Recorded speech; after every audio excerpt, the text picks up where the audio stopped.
Assalamualaikum warahmatullahi wabarakatuh. Yang kami hormati Bapak Ibu Guru SMP Negeri 2 Cipanas serta siswa-siswi SMP Negeri 2 Cipanas yang Ibu banggakan. Alhamdulillahirabbil alamin. Pertama-tama mari kita panjatkan puja dan puji syukur kepada Allah Subhanahu wa taala karena atas rahmat dan hidayahnya kita dapat diberikan kesehatan sampai saat ini untuk melaksanakan dan menghadiri acara aksi nyata 3.2 guru penggerak yang akan disampaikan oleh Ibu Ella Nurlatifah. Baik, sebelum kita melaksanakan acara pada hari ini, alangkah baiknya kita buka acara ini dengan membacakan basmalah bersama-sama. Acara selanjutnya yaitu sambutan dari Kepala SMP Negeri 2 Cipanas kepada Bapak kami. Baik, Assalamualaikum warahmatullahi wabarakatuh. Waalaikumsalam warahmatullahi wabarakatuh. Yang terhormat Bapak Ibu Guru SMP Negeri 2 Cipanas, anak-anakku yang hadir pada undangan dalam kegiatan salah satu materi SDS yang akan kaitannya dengan sekolah penggerak atau dengan guru penggerak. Alhamdulillah di sekolah kita ini ada beberapa orang yang sudah lulus, di antaranya sekarang sudah maju ke aksi nyata. Mungkin nanti dilanjutkan lagi oleh guru penggerak, yaitu yang sedang berlangsung sekarang, Pak Arif dengan Bu Siti Nuriyah. Nah, ini mungkin sebagai pengalaman buat kita semua, walaupun bukan saja guru penggerak, tapi semua itu adalah guru penggerak, ya. Cuman yang guru penggerak itu harus melalui beberapa tahapan dan seleksi.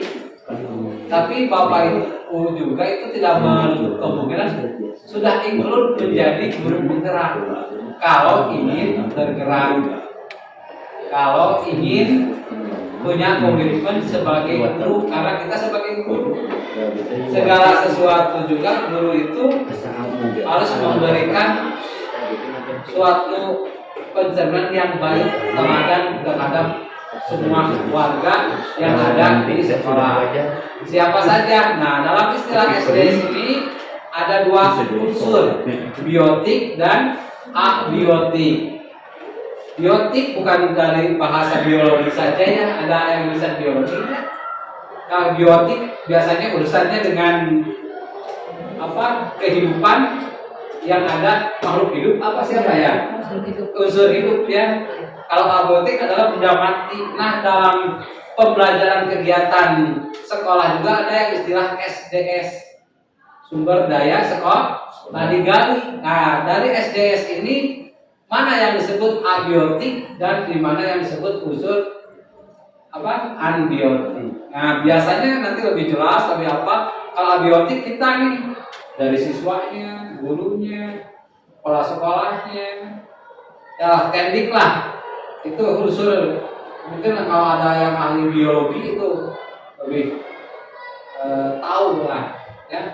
Nah, kalau anbiotiknya benda yang matinya, unsur yang matinya, seperti sarana prasarana pendukung dalam kita pembelajaran. Nah, kaitan dari itu, mari kita sharing. Kebetulan ini aksi nyata atau misalkan modul berapa, masalah 3,2 atau berapa, ya. Ini adalah suatu program yang harus diselesaikan oleh guru penggerak, ya, guru penggerak. Jadi ini kita cari manfaatnya, cari ilmunya dari siapa saja ilmu. Saya tidak akan bacain lebar. Kegiatan ini mudah-mudahan sampai akhir kita mendapat suatu ilmu yang berkah. Amin ya Allah. Terima kasih. Wassalamualaikum warahmatullahi wabarakatuh. Terima kasih kepada Bapak Kepala SMP Negeri 2 Cipanas atas sambutannya. Acara selanjutnya yaitu penyampaian materi mengenai pemetaan sumber daya sekolah oleh Ibu Ella Nurlatifah MPD kepada Ibu kami. Terima kasih Bu Linda. Assalamualaikum warahmatullahi wabarakatuh. Waalaikumsalam warahmatullahi wabarakatuh.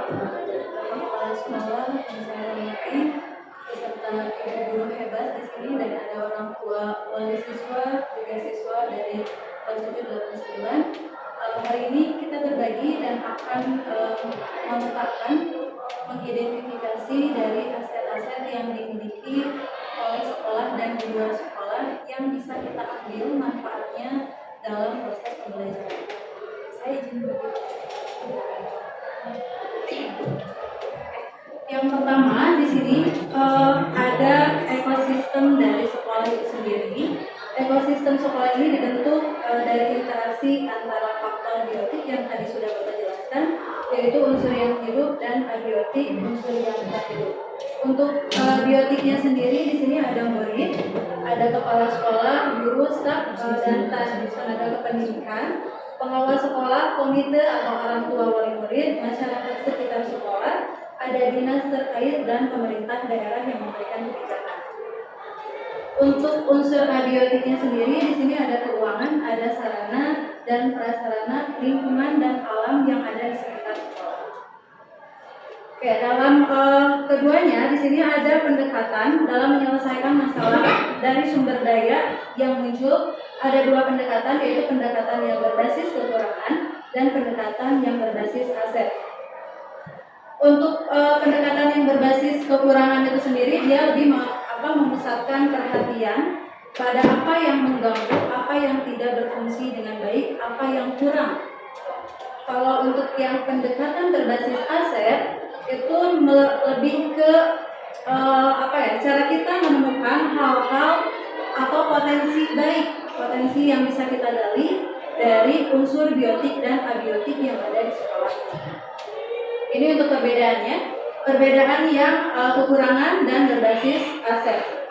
Untuk berbasis kekurangan sendiri, biasanya kita akan fokus pada masalah atau isu yang sedang kita hadapi, sedangkan yang berbasis aset itu akan fokus kepada kekuatan potensi aset yang kita miliki. Yang kedua, kita akan berputar pada masalah yang utama kalau misalkan kita berbasis kekurangan, sedangkan yang berbasis aset kita akan membayangkan masa depan seperti apa untuk pembelajaran ini yang bisa kita berikan kepada murid. Lalu yang ketiga, mengidentifikasi kebutuhan dan kekurangan, selalu bertanya apalagi ya yang kurang, apalagi yang tidak ada. Gitu. Kalau misalkan yang berbasis aset di sini berpikir tentang kesuksesan yang telah diraih dan kekuatan yang dicapai. Kesuksesan misalkan kita pernah juara apa gitu ya, karena kita bisa sampai mana. Lalu merancang program atau proyek untuk menyelesaikan masalah, sedangkan yang berbasis aset itu merancang sebuah rencana berdasarkan visi yang sudah kita buat di sebelumnya. Mengatur kelompok yang dapat melaksanakan proyek, kalau misalkan kita berbasis aset akan melaksanakan rencana aksi yang sudah diprogramkan dari sebelumnya. Jadi tidak membuat program yang baru, tapi memberdayakan program yang sudah ada menjadi lebih baik. Selanjutnya di sini dari yang berbasis aset dan masalah tadi ada yang namanya ABCD atau di sini komunitas kita yang disadur menjadi bahasanya di sini kalau bahasa Indonesianya perkembangan komunitas berbasis aset. Di sekolah kita sendiri komunitasnya sudah banyak, ada MGMP Color Mapel, ada komunitas praktisi dari Bapak Ibu guru kelas 7. Dan kita juga masuk ke PGRI. MGMP kita tuh ada sekolah ya, sekolah, ada subrayon, ada rayon, gitu semuanya kita mengikuti. Oke, ini untuk PKBA-nya. Lalu komunitas sekolah sendiri di sini dimanfaatkan sebagai sumber daya yang kita miliki, seperti komunitas-komunitas yang tadi. Pemanfaatannya dapat menggunakan konsep-konsep yang sudah diterapkan. Kalau misalkan di sini ada komunitas praktisi yang kita manfaatkan untuk pemberdayaan program Pancasila gitu ya. Nah, ini yang akan diskusikan hari ini. Jadi kita akan mendiskusikan 7 aset yang sudah ada di sekolah. Bagaimana aset ini bisa kita manfaatkan untuk pembelajaran. Yang pertama adalah ada modal manusia, ada modal sosial, ada modal fisik, ada modal politik, ada finansial, lingkungan, alam, dan agama juga budaya. Untuk modal manusia sendiri, ini baru konsepan saya dengan Bapak waktu itu. Jadi untuk modal manusia, kalau misalkan nanti ada yang belum masuk ke sini, atau misalkan ada yang kurang tepat, itu bisa diperbaiki nanti di sesi diskusi. Yang Yang pertama, modal manusianya di sini kita memiliki kepala sekolah yang mempunyai latar pendidikan yang sesuai dengan kualifikasi dan sebagai kepala sekolah penggerak. Lalu yang kedua, memiliki sekitar 1075 murid, memiliki 48 guru dengan kualifikasi pendidikan S1 dan S2, 57%-nya guru sudah bersertifikat pendidik atau bersertifikasi, dan 69%-nya PNS. Lalu memiliki 13 staf TU, satu diantaranya lulusan D2, yang satu masih melanjutkan untuk jenjang S1 dan sisanya untuk SMA. Memiliki komite atau orang tua murid yang memiliki latar berbeda-beda seperti PNS, TNI, Polri, guru, pedagang, wira swasta, petani, dan yang lainnya. Memiliki alumni yang aktif juga dan melanjutkan. Memiliki pengawas sekolah yang membimbing dan memberikan pembinaan secara berkala. Untuk strategi pemanfaatannya di sini untuk pengembangan modal manusia tadi, kepala sekolah ini berperan sebagai manajer dan fasilitator di sekolah yang memiliki nilai dan karakter pemimpin untuk mewujudkan pembelajaran yang berpihak kepada murid. Lalu yang kedua, murid yang memiliki potensi lebih dapat dijadikan contoh atau tutor sebaya bagi murid lainnya dan dapat mengembangkan minat dan bakatnya sehingga dapat membawa nama baik sekolah.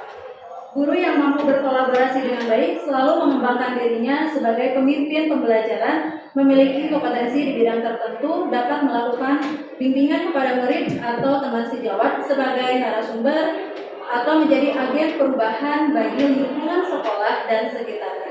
Sedangkan untuk staf TU sendiri di sini pemanfaatannya mampu mengelola administrasi sekolah sehingga kegiatan dan program sekolah bisa berjalan dengan baik.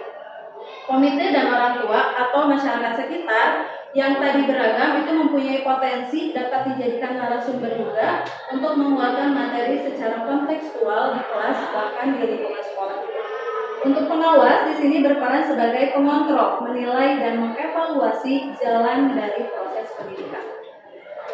Yang kedua ada modal sosial. Modal sosial di sini adalah hubungan kita dengan komunitas atau di luar komunitas dengan instansi terkait. Ini kalau misalkan nanti ada tambahan boleh ditambahkan. Yang sudah saya masukkan ada komite pembelajaran, ada komunitas praktisi, MGP Sekolah Simba Mapel, Subrayon, dan Rayon juga PGMI. Mungkin nanti kalau misalkan ada masukan boleh di sesi diskusi. Strateginya intinya kalau misalkan dari komunitas ini kita membagikan semua praktik baik yang sudah kita dapatkan dari luar ke dalam dan dari dalam ke luar. Untuk membagikan praktik baik itu bisa menjadi misalkan ada di acara workshop, IHT, dan yang lainnya.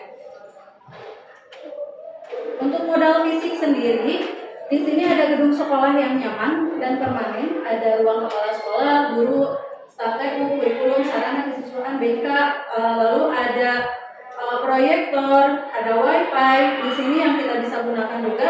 Akses transportasinya mudah, sanitasi dan ketersediaan air bersih juga cukup.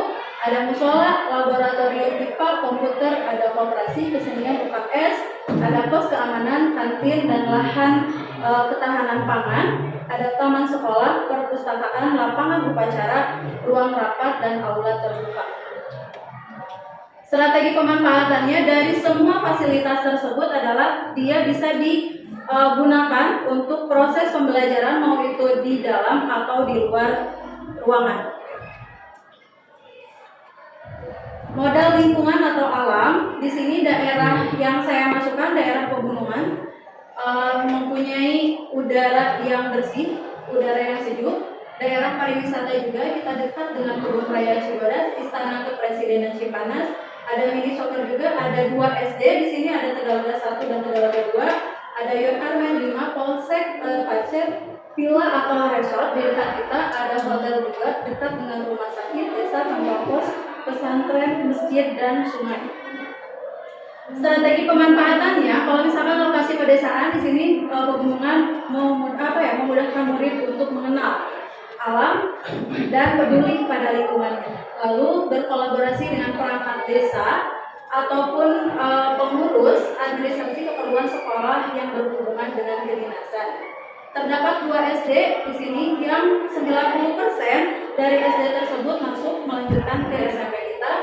Lalu untuk yang armet dan kepolisian di sini berperan sebagai pembina karakter dan wawasan kebangsaan, berdekatan dengan villa atau resort yang bisa kita manfaatkan untuk kebutuhan belajar seperti renang dan kegiatan yang lainnya.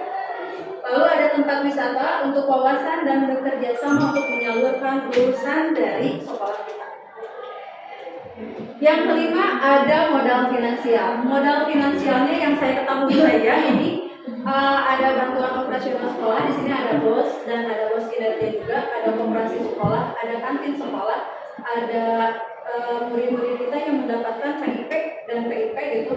Bank juga bekerja sama mungkin dengan kita dan ada partisipasi dari komite dan orang tua murid. Nanti kalau misalkan ada yang masukan lagi boleh kita nanti tuliskan. Oke, strategi pemanfaatannya di sini untuk BOS dan yang lainnya itu sudah jelas untuk pengamanan guru dan warga sekolah yang meng-ASN, operasional sekolah, penggerak, pengadaan sarana dan prasarana. Operasi sekolah juga mengadakan alat-alat sekolah yang hasilnya nanti untuk semua anggota operasi juga sekolah. Lalu ada kantin sekolah yang seluruhnya disewakan dan bekerja sama dengan bank untuk kesejahteraan warga sekolah. Adanya KIP atau PIP itu ikut membantu memenuhi kebutuhan belajar mereka. Yang keenam ada modal politik. Di sini modal politiknya hampir sama dengan modal sosial tadi. Untuk modal politiknya yang saya masukkan ada PGRI, ada MGMP Rayon dan Subrayon, bekerja sama dengan pemerintah kecamatan dan Muspika, bekerja sama dengan Puskesmas, Yon Armet, Polsek, Pacet, SD atau MI pada zona sekolah yang ada di sini, SMA dan SMK juga dengan Disduk Capil Kecamatan. Strategi pemanfaatannya untuk meningkatkan kerjasama dan peran yang dapat saling mendukung keberhasilan antara instansi, meningkatkan keamanan dan kenyamanan di lingkungan sekolah, memberikan fasilitas kesehatan seperti gerakan minum obat penambah darah setiap minggu secara aktif, mengadakan vaksinasi secara massal dan kegiatan perbaikan untuk PMR. Lalu ada pengaktifan KTP dan KTP digital, ada penyaluran lulusan dari ke SMA dan SMK, dan penerimaan peserta didik baru dari SD atau PUD. Yang terakhir, di sini ada modal agama dan modal budaya. Modal agama dan budaya di sini sekolah sendiri berada di lingkungan yang religius. Pembiasaan salat duha, yasinan, pembacaan surah pendek yang sudah biasa. Lalu ada perayaan hari besar Islam, ada salat zuhur berjamaah dan keberagaman agama. Ini di sini bisa diambil bisa dimasukkan lagi nanti mungkin dari Bapak Ibu masukannya untuk yang budaya apa yang ada di lingkungan kita yang bisa masuk ke sini yang biasanya kita terapkan. Lalu untuk strategi pemanfaatannya di sini pembiasaan sholat duha, yasinan, hafalan surat pendek itu dan memperingati hari besar keagamaan menumbuhkan keimanan dan ketakwaan serta menjalankan budaya yang ada di masyarakat, berkolaborasi dengan tokoh agama dan menanamkan karakter dan nilai baik di sekolah, juga menjunjung tinggi toleransi dan saling menghargai antar warga sekolah. Nah ini sesi kita sudah selesai. Jadi dari 7 hasil yang tadi mungkin ada masukan dari Bapak Ibu yang belum masuk ke pemetaan yang sudah saya rancang. Boleh nanti dimasukkan di sesi diskusi. Mungkin ada dari Bapak Ibu atau dari siswa sendiri yang mau memasukkan aset yang mana yang belum masuk ke dalam pemetaan. Ini juga jadi musika sekarang sudah nggak ada musika lagi sama. Oke, jadi yang politik Bisa seperti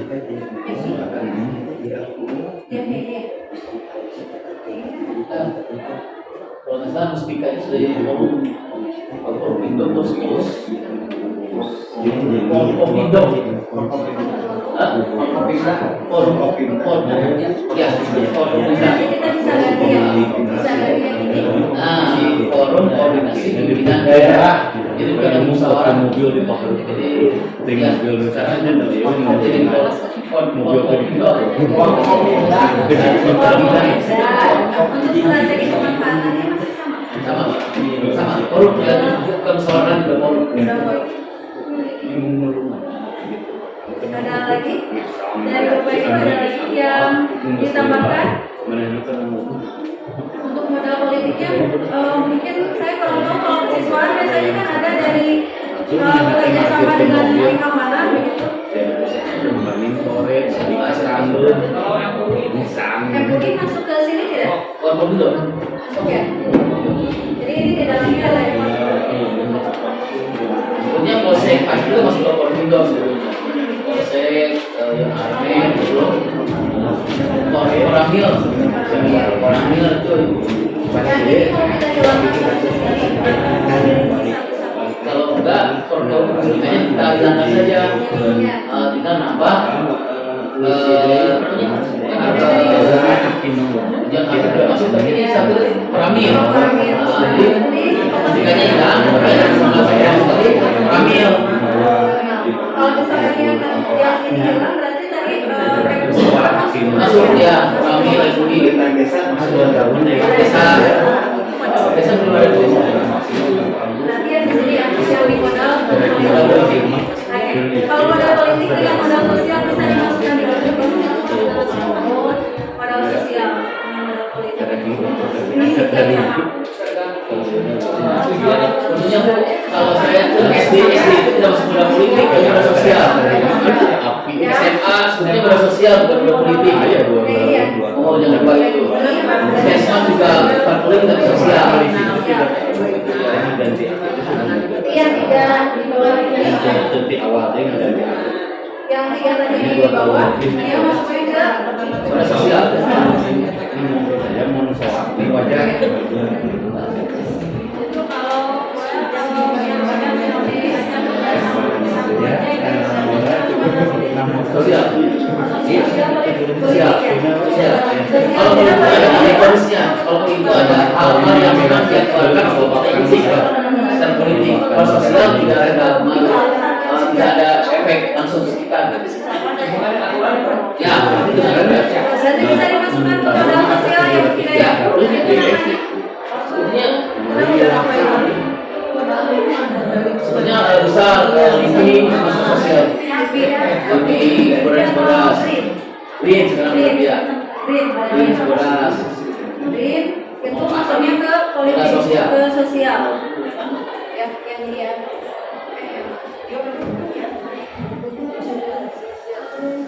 Nah, Oke, di sini tadi berarti ada SD, SMK, ya. Lalu ada apa lagi tadi? Frida namanya apa ya? Apa itu ya? Oh, masuknya ke sini berarti ya?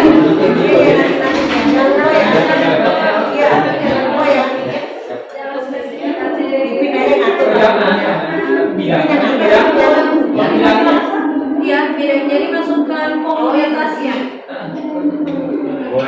boleh bertanya kalau Bu Novi dulu kan ini modal sosial itu maksudnya yang apa ya istilahnya bersinggungan stakeholder apakah di luar pendidikan juga kan itu semuanya komite pembelajaran berarti yang ada di apakah harus yang misalnya sejalan dengan dunia kita pendidikan atau di bidang lainnya? Tidak harus. Tidak harus ya. Seperti yang misalkan Bu Fida tadi kan ya, itu bisa masuk ke modal sosial asalkan satu catatannya semua yang ada di luar itu bisa kita manfaatkan untuk pembelajaran. Gitu. Jadi kalau misalkan yang ada di sini yang sudah saya masukkan tapi tidak ada manfaatnya untuk pembelajaran juga bisa kita hapus Pak. Gitu. Jadi yang dari luar pun boleh asal ada manfaat untuk kita gunakan dalam pembelajaran. Ya misalnya kalau kita kan di sini daerah wisata, ada yang tempat-tempat dekat gitu seperti Villa Bukit Danau gitu. Jadi tempat pembelajaran. Lingkungan, lingkungan. Lingkungan, Pak. Ini ke modal lingkungan Pak. Oh, kalau itu lingkungan ya. Ya. Itu modal sosial. Ya. Iya, iya. Ya, nanti tambahannya berarti yang di modal sosial yang SD tadi ya, SD, SMP itu masih Sosial ya. ada lagi Bapak Ibu? Kalau living Jadi Firlis itu Brin berarti kita masuknya ke di sini kan ada Sosial. kebun raya Cibodas ya. Nah, oh iya. Ya, berarti kalau untuk lingkungannya di sini kebun raya Cibodas, kalau untuk sosialnya itu Brin gitu ya. Politik atau sosial? Kalau gitu. Pemanfaatan, ya. Tergantung pemanfaatan. Bisa jadi dua ya, bisa jadi sosial, bisa jadi politik juga. Jadi politiknya misalkan bisa begini sebenarnya Bapak Ibu karena saya tidak mengetahui semuanya. Bisa jadi ada orang tua murid yang misalkan memang dia mempunyai jabatan apa di luar, tapi ada imbas untuk sekolah kita juga itu jadi modal politik buat kita. politiknya. Iya, bisa seperti itu. Terus ada lagi Bapak Ibu? Kalau cukup karena waktunya udah jam 10. Kalau cukup, Cukup, Bu, ya? Oke, saya tutup untuk sesi diskusinya dan hasilnya nanti masukan-masukan tadi akan saya ubah ke sini. Saya izin tadi lupa, saya izin dari awal sampai akhir saya merekam dan ini akan di upload di YouTube dan PMM gitu ya. Terima kasih Bapak Ibu, silakan Ibu Linda. Ya, Ibu, terima kasih atas paparan materinya mengenai pemetaan sumber daya sekolah. Semoga apa yang telah Ibu lakukan bisa bermanfaat untuk kita ya untuk kedepannya dan kita juga dapat mengetahui apa itu pemetaan sumber daya sekolah. Ya. Baik, alhamdulillahirobbilalamin, acara aksi nyata modul 3.2 yang disampaikan oleh Ibu Ella Nurullah MPD telah selesai dilaksanakan. Semoga apa yang telah Ibu Ella sampaikan bisa bermanfaat untuk kita semua, terutama untuk warga sekolah, kepala sekolah, guru maupun siswa dan orang tua juga yang hadir pada kesempatan kali ini.